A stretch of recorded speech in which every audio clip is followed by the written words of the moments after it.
This is Optimal Relationships Daily, episode 1535, From Advice to Authentic Connection, by Shana Olmstead of shanaolmstead.com. Hello, everybody, and welcome back to another edition of ORD on this fine Saturday.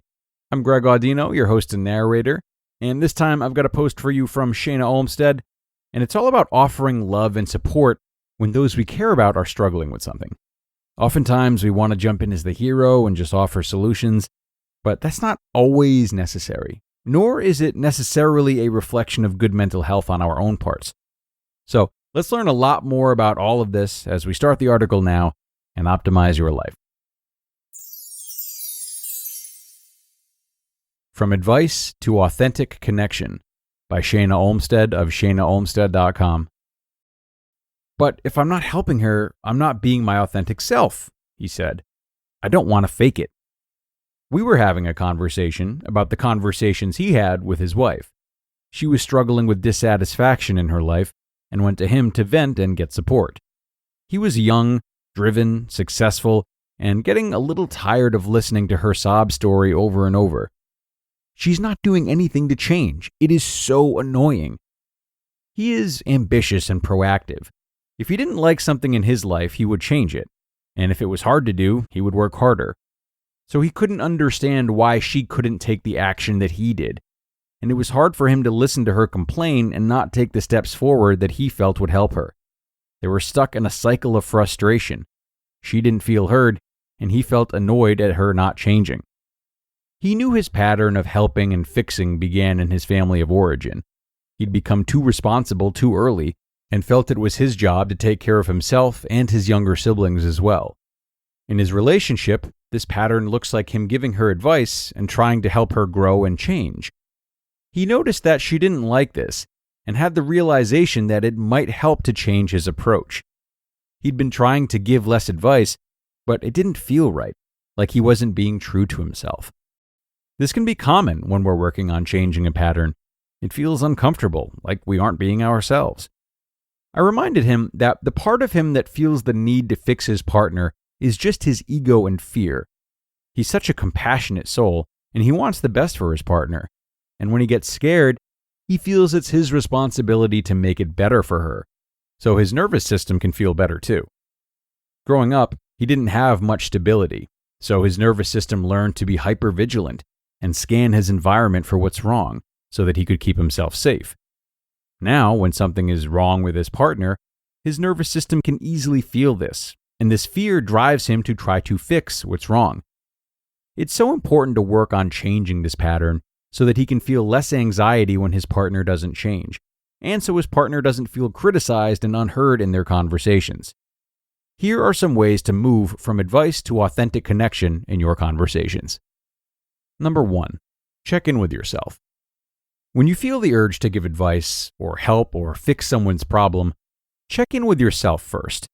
Slow down, wiggle your toes, take a deep breath, and remind yourself, my presence is a blessing.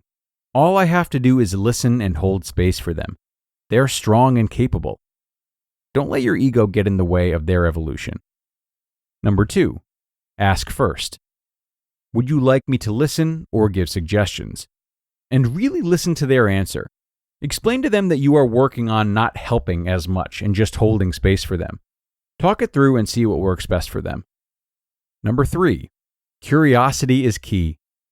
Catch yourself when you have the urge to give a suggestion and engage them with curiosity about themselves and their internal experience.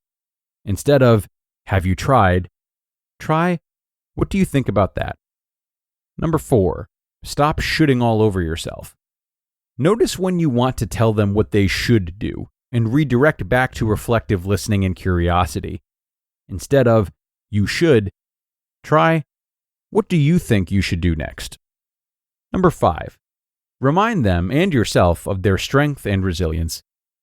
Take a deep breath, fill yourself with light, and remind yourself that they are a strong and capable person, fully capable of handling whatever's happening. Instead of, I'm worried about ... try, you've got this. You've figured out so many hard things in your life before. Your authentic self knows their authentic self is a powerful soul, fully capable of evolving through whatever is happening in their lives right now. They're going through a beautiful learning opportunity. Don't get in the way by trying to help too much.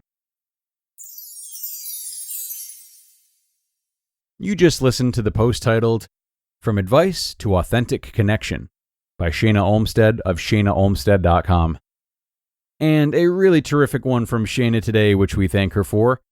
And notice that in all 5 of her steps, the dialogue she suggests helps to encourage the person suffering to make their own way and step back into the driver's seat themselves so that they're able to make discoveries of their own.